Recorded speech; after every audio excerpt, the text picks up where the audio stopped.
Imagine you're flying over the world. You see the sprawling cities of Europe, the dense forests of the Amazon, the iconic shape of the United States, but then, you cross over a piece of land so vast it seems to defy belief. This is Kazakhstan. It's the 9th largest country on the planet.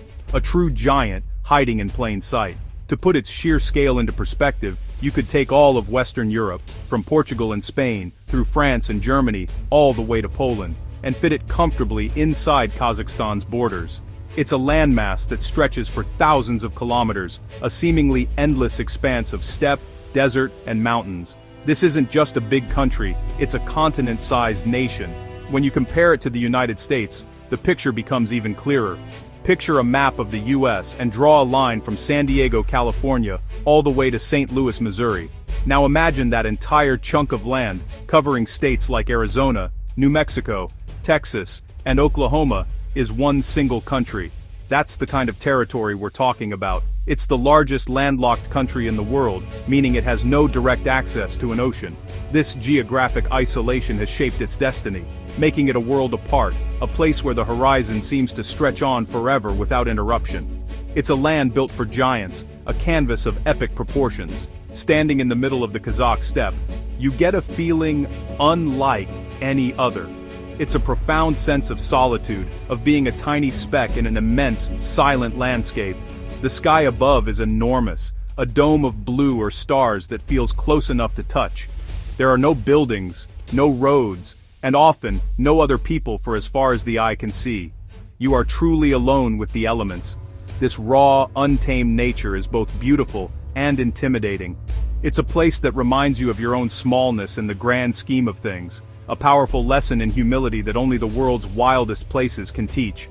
The sheer size of Kazakhstan is often overlooked on standard world maps, which can distort the true scale of countries near the equator. But its vastness is its defining feature. It shares borders with two giants, Russia to the north and China to the east, yet it holds its own as a massive buffer state between them. This strategic location has been both a blessing and a curse throughout its history, attracting empires and traders alike. But for the modern traveler or adventurer, it represents one of the last great frontiers. A place where you can still experience the Earth in its most raw and expansive form. It's a challenge, a mystery, and an invitation to explore. For a country of such colossal size, you would expect a population to match. But here lies the great paradox of Kazakhstan. While it may be the 9th largest country by area, it is one of the most sparsely populated places on Earth. As of 2025, just over 20 million people call this immense territory home.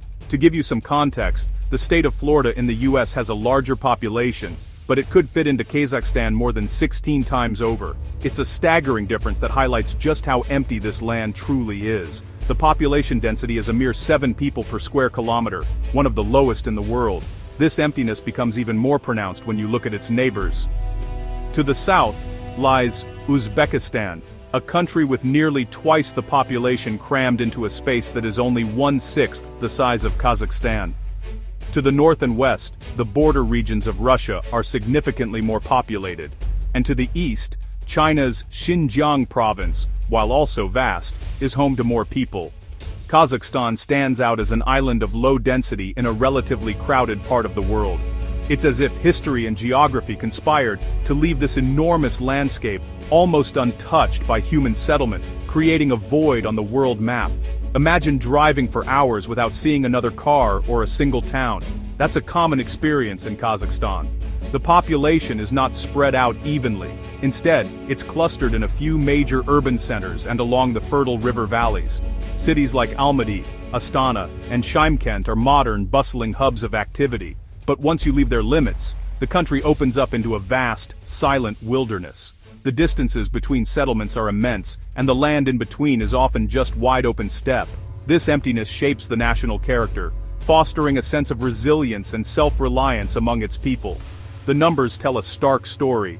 Kazakhstan is the second most sparsely populated country in all of Eurasia, second only to Mongolia. This demographic reality is not an accident. It's the result of a long and often brutal history, combined with a challenging environment that has resisted large-scale settlement for centuries. While other nations have filled their lands with cities, farms, and people, Kazakhstan has remained a place of wide open spaces. It is a country where you can still feel the raw power of nature and witness a landscape that has remained largely unchanged for generations. The silence of the steppe is the defining sound of the nation. The primary reason for Kazakhstan's sparse population lies in its brutal and unforgiving climate. This is a land of extremes, a place where nature shows little mercy. Being landlocked and far from the moderating influence of any ocean, it experiences a harsh continental climate. The winters are bitterly cold, with temperatures regularly dropping to -40 degrees Celsius, -40 degrees Fahrenheit, in the northern steppes. Fierce winds, known as the buran, sweep across the plains, burying everything in snow and making survival a constant battle. This is not a climate that invites easy settlement. It's a climate you have to endure. Then come the summers, which are just as extreme in the opposite direction. The heat can be scorching, with temperatures soaring past 40 degrees Celsius or 104 degrees Fahrenheit in the southern deserts. The land bakes under a relentless sun, and water becomes the most precious commodity. This wild swing between freezing cold and blistering heat makes agriculture difficult and life challenging. Most of the country is classified as arid or semi-arid, consisting of vast, dry steppes and deserts, like the Kazilkum and the Moyunkum. These are not gentle, rolling hills. They are harsh, windswept plains where only the toughest plants and animals can survive. The geography itself presents enormous challenges. The country is a massive, flat plain for the most part, but it is punctuated by rugged mountain ranges in the east and southeast, like the Tian Shan and Altai mountains. While beautiful, these areas are difficult to access and farm. The majority of the land is a vast, featureless steppe, an ocean of grass that stretches to the horizon. This landscape, while stunning in its own way, offers few natural resources to support large populations. Water sources are few and far between, and the population has naturally concentrated around the major rivers like the Sir Darya and Irtish, and large lakes like Lake Balkhash. To stand in this landscape is to feel the full force of the elements. There is no shelter from the wind, no escape from the sun or the cold. You are exposed, vulnerable, and completely at the mercy of nature. Survival here depends on understanding the rhythms of the land, knowing where to find water, how to read the weather, and how to prepare for the brutal seasons. The Kazakh people have adapted to this environment over centuries, developing a nomadic lifestyle that allowed them to move with their herds in search of pasture and water. This deep connection to the land is born from a respect for its power and a recognition of its challenges. Despite its harsh climate and vast stretches of arid land, Kazakhstan holds a surprising secret. It is incredibly rich in natural resources, especially when you consider its small population. While much of the country is desert or dry steppe, it possesses an enormous amount of arable land, nearly 296,000 square kilometers to be exact. That's an area larger than the entire United Kingdom. This makes Kazakhstan the 11th ranked country in the world for the sheer amount of farmable land it holds. It's a staggering paradox. A country that seems so empty and barren is, in fact, a potential breadbasket. When you look at these resources on a per-person basis, the numbers become even more astonishing. Kazakhstan has the highest amount of arable land per capita in the entire world. Each citizen, in theory, has access to over 1.5 hectares, or about 15,450 square meters, of farmable soil. This is a luxury that densely populated countries can only dream of. The famous black soil, or Chernozem, found in the northern regions is incredibly fertile, perfect for growing wheat and other grains. This potential for agricultural wealth is one of the country's greatest untapped assets, a promise of future prosperity lying dormant beneath the steppe. It's not just land. Kazakhstan is also surprisingly rich in freshwater. The country's total renewable freshwater resources amount to around 108 billion cubic meters per year. This is more water than many far more populous nations, such as Tanzania or South Korea, have at their disposal. The water flows from the glaciers of the Tian Shan Mountains, feeding great rivers like the Irtish, Sir Darya, and Ili. These rivers, in turn, sustain life in the arid plains and fill massive bodies of water like Lake Balkhash, the 15th largest lake in the world, and the landlocked Caspian Sea to the west. This abundance of land and water per person is a direct consequence of the country's low population density. There are simply fewer people to share these vast resources. While the climate presents significant challenges to unlocking this potential, The raw materials for a thriving agricultural and economic future are all there. It's a strange and unique situation. The country is not empty because it lacks resources. It is empty for other reasons, rooted deep in its history. The land and water are waiting, a silent testament to a potential that has yet to be fully realized. It's a land of plenty, disguised as a land of nothing. To truly understand why Kazakhstan is so empty, you have to look back into its history, a story marked by conquest, colonization, and tragedy. The current demographic landscape is not a natural state, it is a direct result of the catastrophic events of the 20th century. Before the arrival of the Russian Empire, the Kazakhs were a nomadic people, masters of the steppe who had roamed these lands for centuries. But starting in the 18th century, the Tsarist regime began to push eastward, building a line of forts and slowly encroaching on the Kazakh Khanates. This was the beginning of a long and painful process of colonization. The process of settlement accelerated dramatically in the late 19th and early 20th centuries. The Russian government encouraged peasants from the overcrowded western parts of the empire to move to the so-called virgin lands of Central Asia.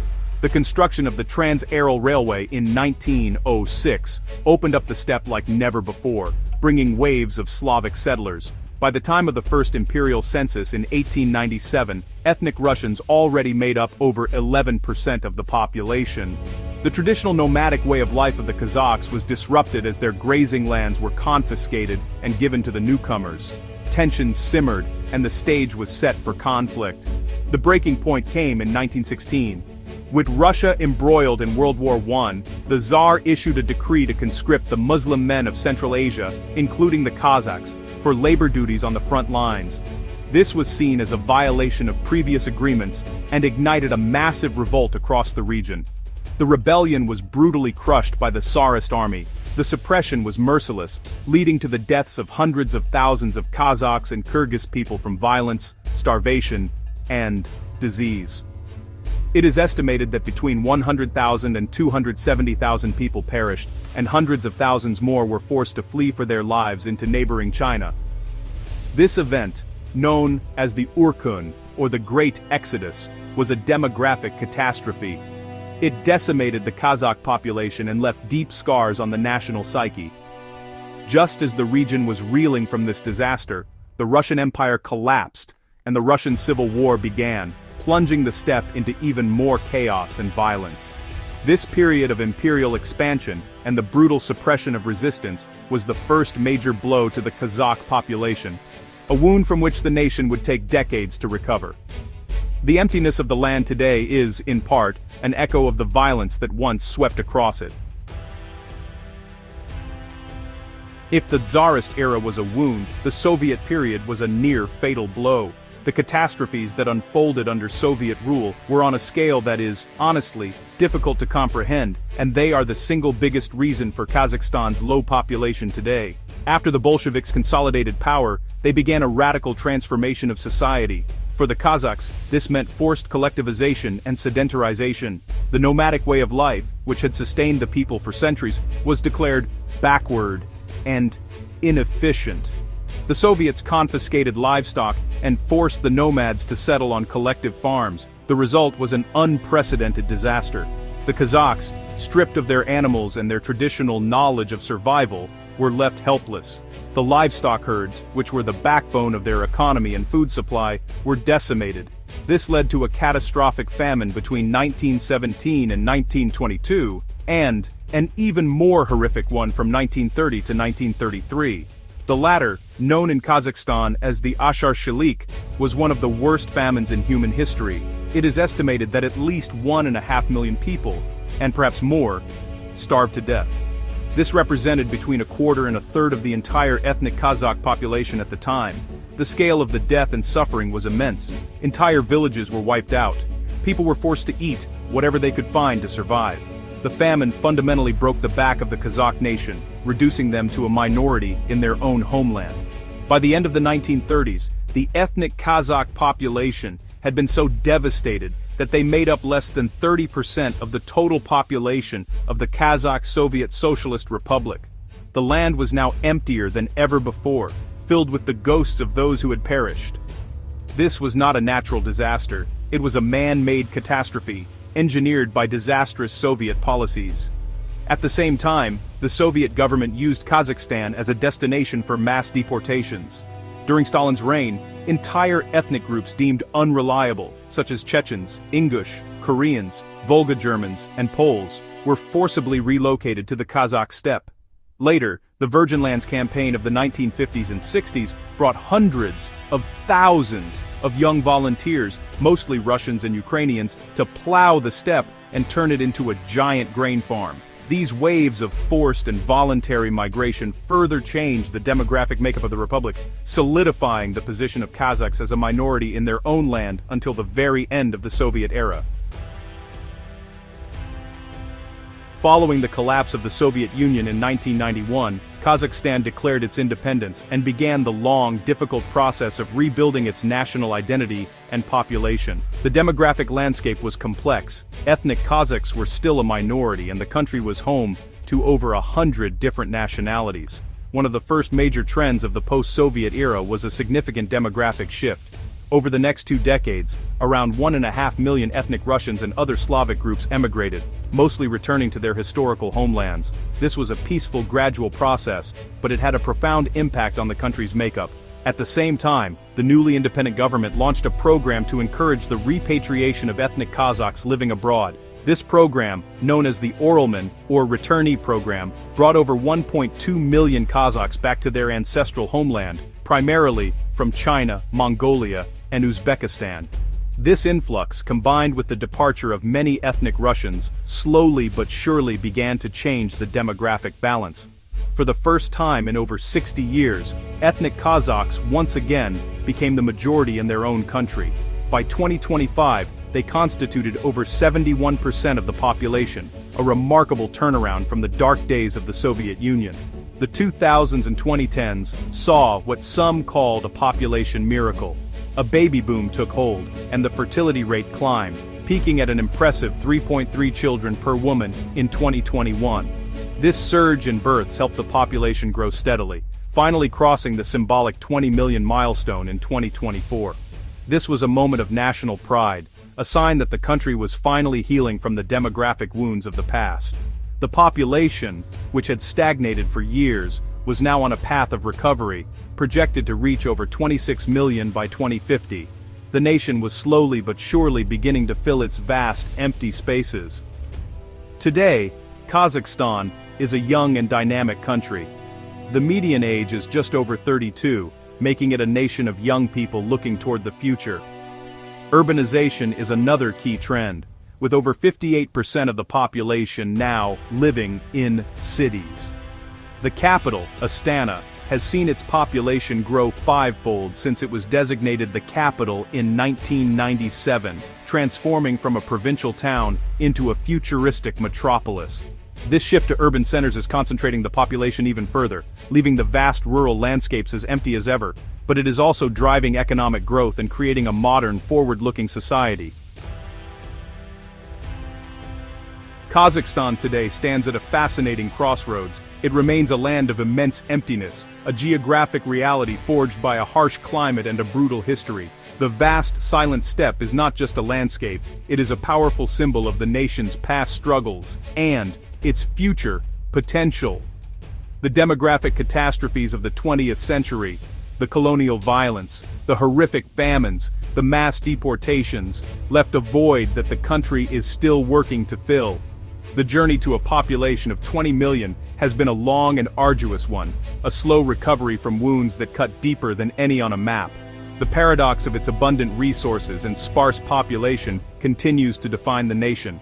With more arable land and fresh water per person than almost anywhere else on Earth, Kazakhstan possesses the raw materials for incredible prosperity. The challenge lies in harnessing this potential. How do you develop a country that is so vast and so empty? How do you build infrastructure, connect communities, and create economic opportunities across such immense distances? These are the questions that will shape Kazakhstan's destiny in the 21st century. The government is actively trying to attract investment and develop its agricultural and industrial sectors, but the scale of the task is, honestly, monumental. Modern trends are also shaping the future. While the population is growing, the recent baby boom has shown signs of slowing down. Like many developing nations, Kazakhstan is seeing its fertility rates decline as urbanization and education levels rise. Migration patterns are also shifting. While Russia was once the primary destination for Kazakh citizens seeking opportunities abroad, many are now looking towards the European Union and Turkey. The country must find ways to retain its talented young people and continue to build a sustainable, homegrown economy that can support a growing population.